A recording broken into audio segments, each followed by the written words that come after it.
Hello, everyone. Minute Plus Meditation here. It's Monday, May the 19th. We continue with the Acts of the Apostles. At Iconium, Paul and Barnabas spoke in such a way that a great number of both Jews and Greeks became believers. So obviously they preached with great power. Now, further on in the reading, when the apostles, now they're in a different town because they were chased out of that one. They just keep going, right? They never stop. They never get discouraged. They never say, blank you. They just keep going forward. And so they're in Lystra, and he just healed a man. The people think they're gods. And then when the apostles, Barnabas and Paul, heard of it, they tore their clothes and rushed out into the crowd shouting, "Friends, why are you doing this?" They're going to offer sacrifice to them. "We are mortals just like you, and we bring you good news that you should turn from these worthless things to the living God who made heaven and earth and the sea and all in them." So this is a sign of a true preacher, somebody who does not take advantage of the people when the people can easily be misled because of superficiality, ignorance, all sorts of things, perhaps even egged on by the enemy to somehow put more on the instrument than the one who created the instrument. In other words, that they start heaping praise and glory and all this kind of stuff on the preacher, and the preacher lets it go to his ego. That's exactly what the enemy wants.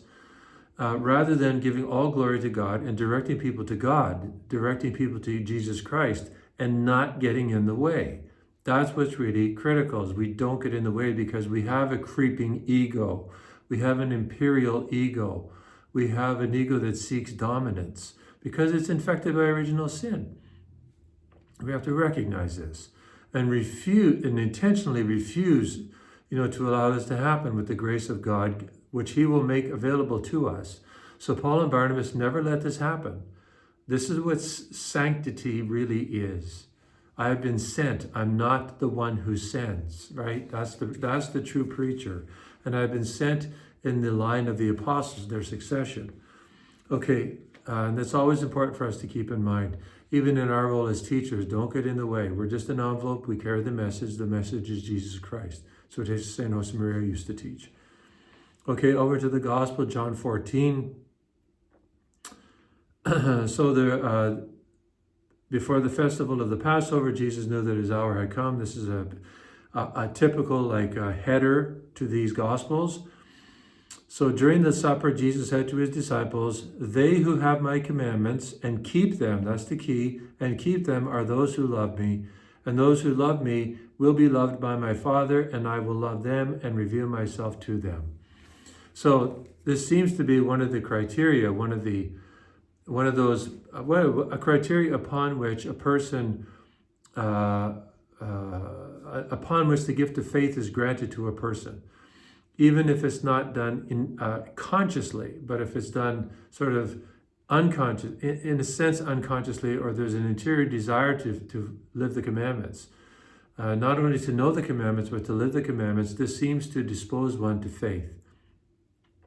Now, I'm not saying just because a person doesn't have faith means they're not trying to live a good life. It's not the implication here at all. Although this number is becoming fewer and fewer as the world becomes more corrupted, because the general level of morality is definitely decreasing.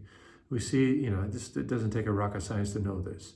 So for you and me as believers, presumably somebody watching this, believes, right? So what is important for us is that we know the commandments and we love the commandments, we keep the commandments, we live the commandments, we live them out, even when nobody's looking, so to speak. Yeah, because sixth commandment, nobody may be looking when we're in our room watching television, so we need to be people of integrity. That's just one of many examples. So let us really ask for this integrity of life and help others who are struggling, to help them to understand they need to have an integrity of life if they are going to receive the gift of faith. They have to at least desire it, be open to this integrity of life, if they're going to receive the gift of faith. God bless you.